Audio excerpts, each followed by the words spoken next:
જય શ્રી કૃષ્ણ, જય માતાજી, હર હર મહાદેવ।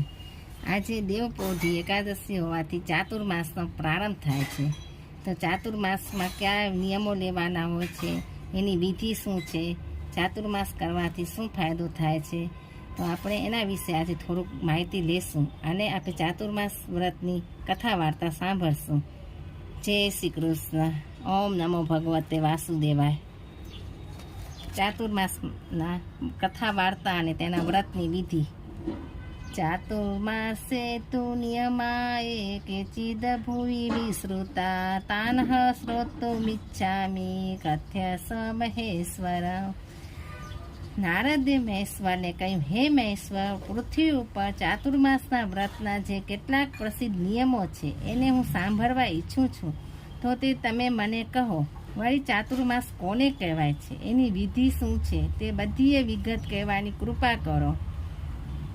મહાદેવ બોલ્યા, હે નારદ, અષાઢ માસના શુક્લ પક્ષની સૈની અથવા દૈસૈની કે દેવપોઢી એકાદશીને દિવસેથી આ ચાતુર્માસનો આરંભ થાય છે અને કારતક માસના શુક્લ પક્ષની પ્રબોધિની અથવા તો દેવ ઉઠી એકાદશીના બીજા દિવસે એટલે કે કારતક સુદ બારસના દિવસે ચાતુર્માસની પૂર્ણાહુતિ થાય છે અને આ 4 મહિનાને ચાતુર્માસ કહેવામાં આવે છે।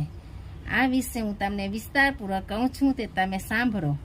અષાઢ મહિનાના શુક્લ પક્ષની એકાદશીને દિવસે ઉપવાસ કરીને મનુષ્યએ ભક્તિભાવપૂર્વક ચાતુર્માસના વ્રતોનો નિયમ ગ્રહણ કરવો જોઈએ। શ્રી હરિ જ્યારે યોગ નિંદ્રા કરી રહ્યા હોય ત્યારે 4 મહિના સુધી અથવા તો કારતક મહિનાની પૂનમ સુધી મનુષ્યએ જમીન પર જ સૂઈ રહેવું જોઈએ। આ ચાતુર્માસ દરમિયાન કોઈ નવું ઘર ન બનાવવું જોઈએ કે કોઈ દેવદેવીઓની પ્રતિષ્ઠા પણ ન કરવી જોઈએ। યજ્ઞ વગેરે ધાર્મિક કાર્યો પણ ન કરવા જોઈએ। લગ્ન, યજ્ઞોપવિત તેમજ એના જેવા બીજા માંગલિક કાર્યો પણ ન કરવા જોઈએ। આ ચાતુર્માસ દરમિયાન રાજાઓએ યાત્રા ન કરવી જોઈએ। 1000 અશ્વમેઘ યજ્ઞો કરવાથી જે મનુષ્ય જે ફળ મેળવે છે તે જ ફળને ચાતુર્માસના વ્રતો કરવાથી મનુષ્ય મેળવે છે। સૂર્ય જ્યારે મિથુન રાશિમાં હોય ત્યારે મનુષ્ય શ્રી હરિને પોઢાડવા અને સૂર્ય જ્યારે તુલા રાશિમાં આવે ત્યારે શ્રી હરિને જગાડવા। એ અરસામાં જો પુરુષોત્તમ માસ એટલે કે અધિક માસ આવી જાય તો પણ આ પ્રમાણે જ તેની વિધિ કરવી જોઈએ। એ દિવસે ઉપવાસ કરીને ચાતુર્માસના વ્રતનો સંકલ્પ કરીને ભગવાન વિષ્ણુની પ્રતિમાની સ્થાપના કરવી જોઈએ। પ્રતિમા પણ સૌમ્ય આકારવાળી હોવી જોઈએ, તેમાં શંખ, ચક્ર, ગદા અને પદ્મ ધારણ કરેલી હોવી જોઈએ। એ પ્રતિમાને સૌ પ્રથમ સ્નાન કરાવી દહીં, દૂધ, મધ, ઘી અને શેકેલી ડાંગરની સારી રીતે મર્દન કરવું અને ત્યાર પછી શુદ્ધ પાણીથી ફરીવાર સ્નાન કરાવી સાફ કરવી। ત્યાર પછી સુગંધિત ચંદનનો લેપ કરવો। પછી એ પ્રતિમાને નવા પીળા પિતાંબર પહેરાવવા। સારા સુંદર પલંગ ઉપર ગોદડા, ઓશિકા તથા સફેદ ચાદર પાથરીને ભગવાન શ્રી વિષ્ણુને પોઢાડવા। ત્યાર પછી ધૂપ, ફૂલ અને દીવાથી ભગવાન વિષ્ણુનું પૂજન કરવું અને પછી આ મંત્ર બોલવો, સુપ્તે ત્વહૈ જગન્નાથે જગત સુપ્ત ભવેદિદમ વિબુદ્ધે ત્વહૈ બુદ્ધેત જગત સર્વ ચરાચરમ। હે જગન્નાથ, તમારા સૂઈ જવાથી આખું જગત સૂઈ જાય છે અને આપ જાગો છો ત્યારે સમગ્ર સચરાચર જગત જાગી ઉઠે છે। હે નારદ, આ પ્રમાણે ભગવાન વિષ્ણુની પ્રતિમાને પલંગ પર સ્થાપિત કરીને એની સમક્ષ બોલીને ચાતુર્માસના વ્રતોનો નિયમ ગ્રહણ કરવો। સ્ત્રી હોય કે પુરુષ હોય, જે ભગવાન વિષ્ણુના ભક્ત હોય એને પ્રબોધિની અથવા દેવઉઠી એકાદશી સુધી 4 મહિના સુધી લીધેલા વ્રતનું અવશ્ય પાલન કરવું જોઈએ। આ પોતે લીધેલા નિયમનો ભંગ ન થાય એનું ખાસ ધ્યાન રાખવું જોઈએ। નિયમ લેનારે દરરોજ સવારે વહેલા ઉઠી નિત્યકર્મ કરીને દાંતન કરીને સ્નાન કર્યા પછી ભગવાન વિષ્ણુ સમક્ષ પ્રાર્થના કરવી, હે જગન્નાથ, મેં ધારણ કરેલા નિયમો વિધિઓ નિર્વિઘ્ને પૂર્ણ કરાવો। જે મનુષ્ય ચાતુર્માસ દરમિયાન યોગનો અભ્યાસ કરવાનો નિયમ પાળે છે તે યોગાભ્યાસના બળથી બ્રહ્મપદને પામે છે। જે મનુષ્ય તાંબુલનો ત્યાગ કરે છે તે મધુર તેમજ સુરીલા કંઠવાળો થાય છે। જે મનુષ્ય મીઠો, ખારો, ખાટો, તીખો, કડવો અને તુરો આ 6 રસોનો ત્યાગ કરે છે તે શરીરમાં દુર્ગંધપાણું પામતો નથી. જે મનુષ્ય ફળોનો ત્યાગ કરે છે તે ઘણા પુત્રોવાળો થાય છે. જે મનુષ્ય આ ચાતુર્માસમાં ખાખરાના પાનમાં ભોજન કરે છે તે રૂપવાન તેમજ ભોગ સામગ્રીઓથી સંપન્ન થાય છે. મનુષ્ય દૂધ દહીંનો ત્યાગ કરે છે તે ગૌલોકને પામે છે. જે મનુષ્ય મૌન વ્રત ધારણ કરે છે તેની આજ્ઞાનો ભંગ થતો નથી. જે મનુષ્ય તપેલીમાં રાંધેલી રસોઈનો ત્યાગ કરે છે તે ઇન્દ્રનું સિંહાસન મેળવે છે. હે નારદ, આવા પ્રકારના ત્યાગથી મનુષ્ય ધર્મિષ્ઠ બને છે. વળી હે નિયમની સાથે નમો નારાયણનો જપ કરવાથી 100 ગણું અધિક ફળ મેળવે છે. જે મનુષ્ય કોઈ પણ પાત્રનો ઉપયોગ કર્યા વિના માત્ર જમીન પર જ ભોજન કરે છે તે રાજા બને છે. જે મનુષ્ય ચાતુર્માસ દરમિયાન તળાવમાં સ્નાન કરે છે એને ગંગા સ્નાનનું ફળ મળે છે. જે મનુષ્ય 4 મહિના સુધી ભગવાન વિષ્ણુના મંદિરમાં સાફ સૂફી કરે છે તે એક કલ્પકાળ સુધી વૈકુંઠધામમાં નિવાસ કરે છે. જે મનુષ્ય ભગવાન વિષ્ણુની 108 વાર પરિક્રમા કરે છે તે દિવ્ય વિમાનમાં બેસી શ્રી વિષ્ણુના ધામમાં જાય છે. જે મનુષ્ય ભગવાન વિષ્ણુના ચરણની વંદના કરે છે તેને ગાયના દાનનું ફળ મળે છે. જે મનુષ્ય ચાતુર્માસ દરમિયાન દરરોજ એકટાણું કરે છે તેને અગ્નિષ્ટોમ યજ્ઞનું ફળ મળે છે. જે મનુષ્ય ભગવાન વિષ્ણુ સમક્ષ ભજન કીર્તન કરે છે તે ગાંધર્વ લોકને પામે છે. જે મનુષ્ય આ 4 માસ સુધી ભગવાન વિષ્ણુનું વિધિપૂર્વક પૂજન કરે છે તે અક્ષય સુખ પામે છે. જે મનુષ્ય કથાકાર બની ભગવાન વિષ્ણુની સમક્ષ શાસ્ત્રોની ચર્ચા તેમજ ધાર્મિક કથાઓ અને પુરાણોના આખ્યાનો સંભળાવીને લોકોને ઉપદેશ આપે છે તે વિષ્ણુધામને પ્રાપ્ત કરે છે. જે મનુષ્ય તુલસીના પાનથી ભગવાન વિષ્ણુની પૂજા કરે છે તે વૈકુંઠ ધામમાં જાય છે. જે મનુષ્ય સોનાના તુલસીનું પાન બ્રાહ્મણને અર્પણ કરે છે તે સોનાના વિમાનમાં બેસી સ્વર્ગમાં જાય છે. જે મનુષ્ય ભગવાન વિષ્ણુના સ્નાનના જળ પોતાની ઉપર તે પાણીનો છંટકાવ કરે છે તે પવિત્ર બને છે અને મૃત્યુ પછી અપ્સરાઓની સાથે નિવાસ કરે છે. જે મનુષ્ય ગરમ પાણીનો ત્યાગ કરીને ઠંડા પાણીથી સ્નાન કરે છે તેને પુષ્કર તીર્થમાં સ્નાન કરવાનું ફળ મળે છે. જે મનુષ્ય થાળીમાં ન જમતા પત્રાવળીમાં જમે છે એને કુરુક્ષેત્રની યાત્રા કર્યાનું ફળ મળે છે.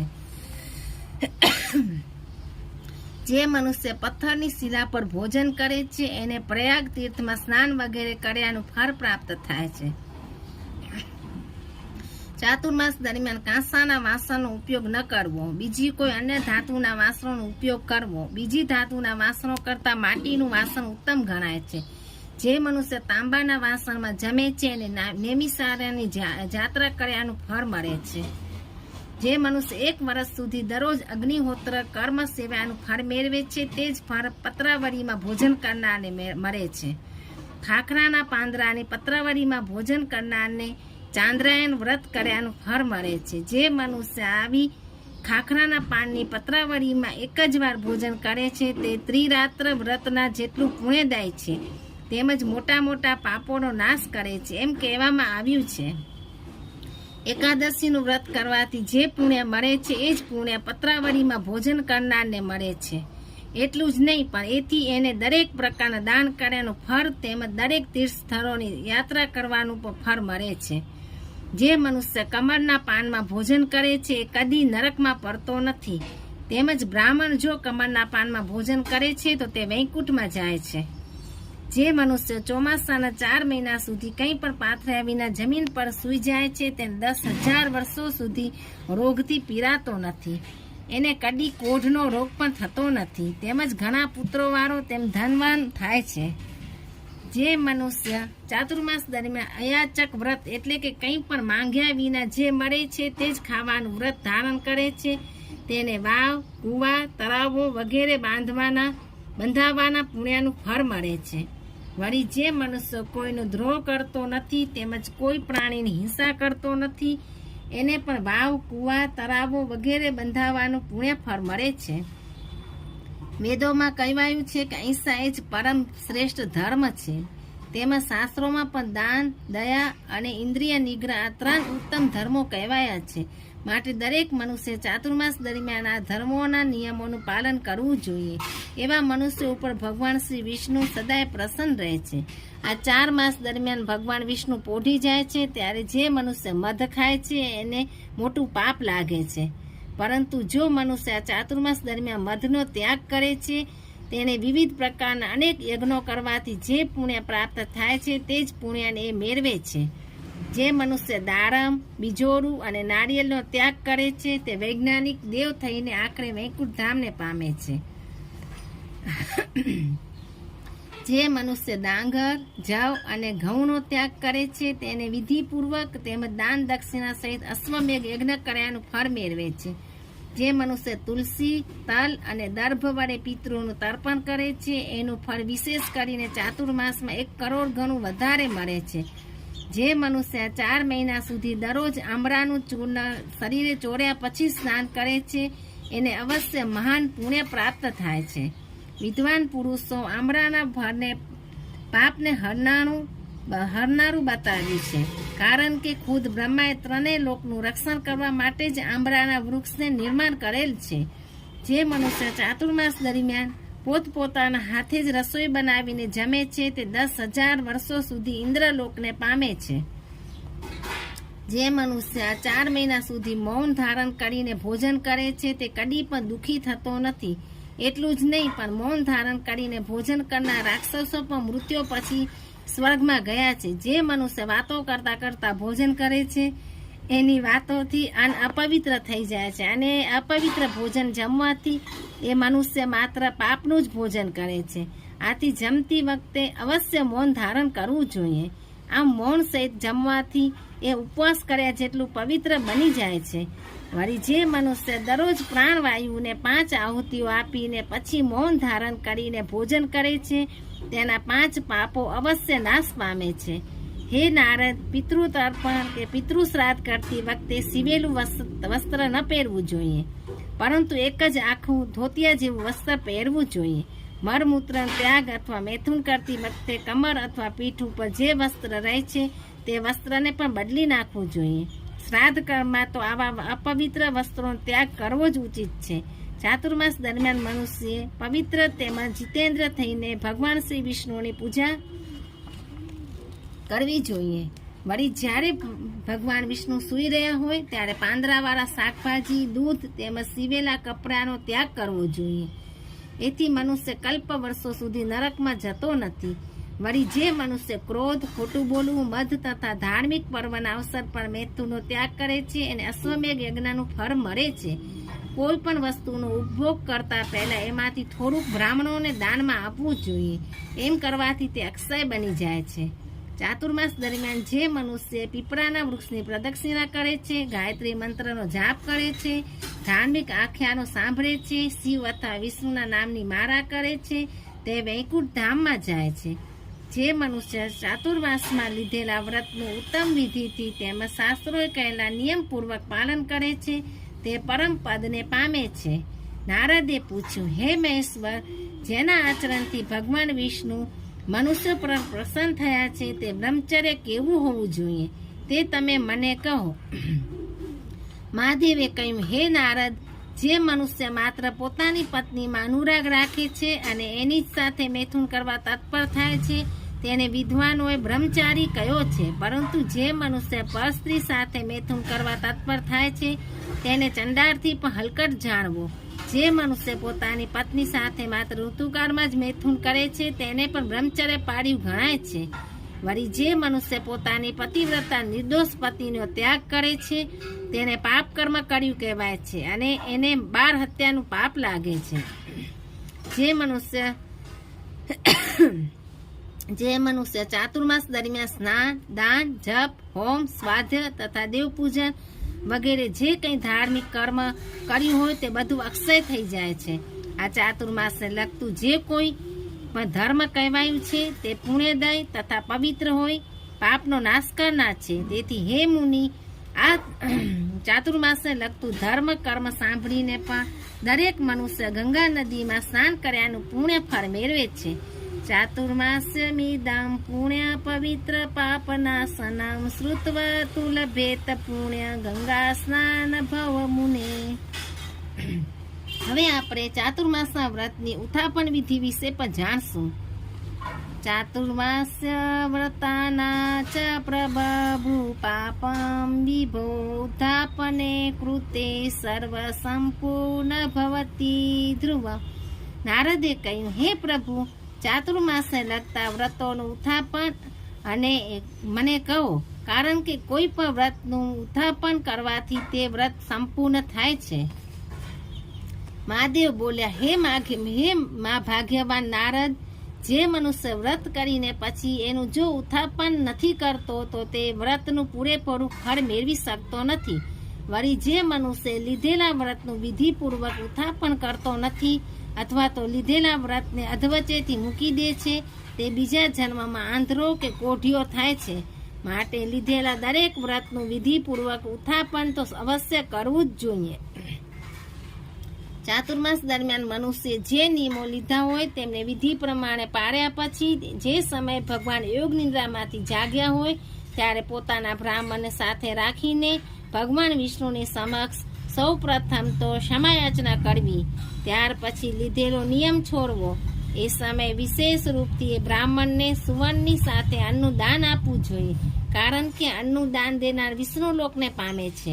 જુદા જુદા વ્રત કરનારે જુદા જુદા દાન આપવા, જેવા કે ખાખરાના પાનની પતરાવળીમાં ભોજન કરનાર ઉત્થાપનને સમય ઘીની સાથે ભોજનના પદાર્થો બ્રાહ્મણને દાનમાં દેવા.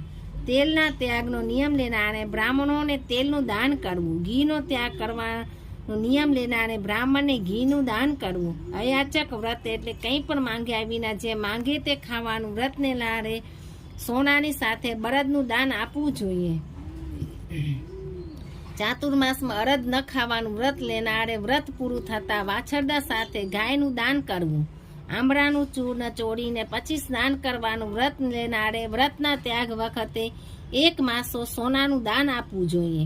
ફળનો ત્યાગ કરવાનો નિયમ લેનારે ફળનું દાન કરવું. અનાજના ત્યાગનો નિયમ લેનારે અનાજ અથવા ચોખાનું દાન કરવું.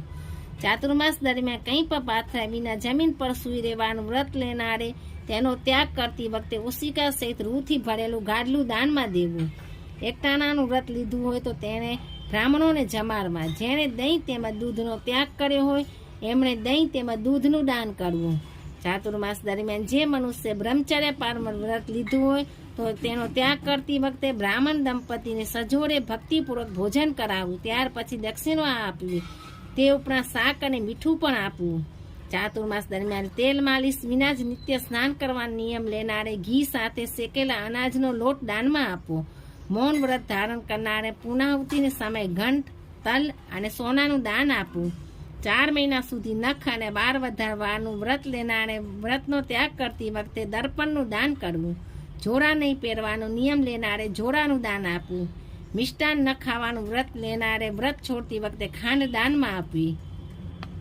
ચાતુર્માસ દરમિયાન બ્રાહ્મણના ઘેર અથવા તો દેવના મંદિરમાં દરરોજ ઘીનો દીવો આપવાનું વ્રત લીધું હોય એમણે પોતાના વ્રતની પૂર્ણાહુતિ માટે ઘીથી ભરેલું સોનાનું કોળિયું બ્રાહ્મણને ઘેર અથવા તો દેવના મંદિરમાં આપવું. દરેક દાન આપતી વખતે દાન આપનારના મનમાં એક જ ઉદ્દેશ્ય હોવો જોઈએ કે ભગવાન વિષ્ણુ મારું વ્રત પૂર્ણ કરવા માટે મને સહાયરૂપ થાય. ચાતુર્માસ દરમિયાન જે પદાર્થનું વ્રત લીધું હોય તે પદાર્થ બ્રાહ્મણને દાનમાં આપવા. વ્રતના ઉત્થાપન વખતે ઉપરદર્શક દાન ન આપી શકાય એવી જો પોતાની સ્થિતિ હોય તો બ્રાહ્મણ પાસે સંકલ્પ મુકાવો, જેથી વ્રત પૂરું થયેલું ગણાશે. આ પ્રમાણે લીધેલું વ્રત જે મનુષ્ય મનને કાબૂમાં રાખીને શ્રદ્ધાપૂર્વક નિર્વિઘ્ને પૂરું કરે છે એને ફરીથી મનુષ્ય જન્મ પ્રાપ્ત થતો નથી અને એના ફળરૂપે તે વૈકુંઠ ધામમાં જાય છે. પ્રથમ સ્નાન વગેરે કરીને પવિત્ર થઈને ભગવાન શ્રી વિષ્ણુની આગળ નિયમ કરવો જોઈએ અને પછી એમની આગળ જ નિયમનો ત્યાગ કરવો જોઈએ. કારણ કે શ્રી વિષ્ણુ દેવ તો શંખ, ચક્ર અને ગદાને ધારણ કરનાર તથા આદિ અંત રહિત હોય પાપોનો પણ નાશ કરનાર છે. એમની આગળ ચાતુર્માસને લગતા નિયમો ક્યાં મનુષ્યો ન કરે? અનાદિનાદ્યો દેવ શંખ ચક્ર ગદાધર તસ્યાગ્રે ન કુર્વંતી હતો વિષ્ણુસ્તતુ પાપઃ. બોલો શ્રી કૃષ્ણ કનૈયા લાલ કી જય. જય શ્રી કૃષ્ણ.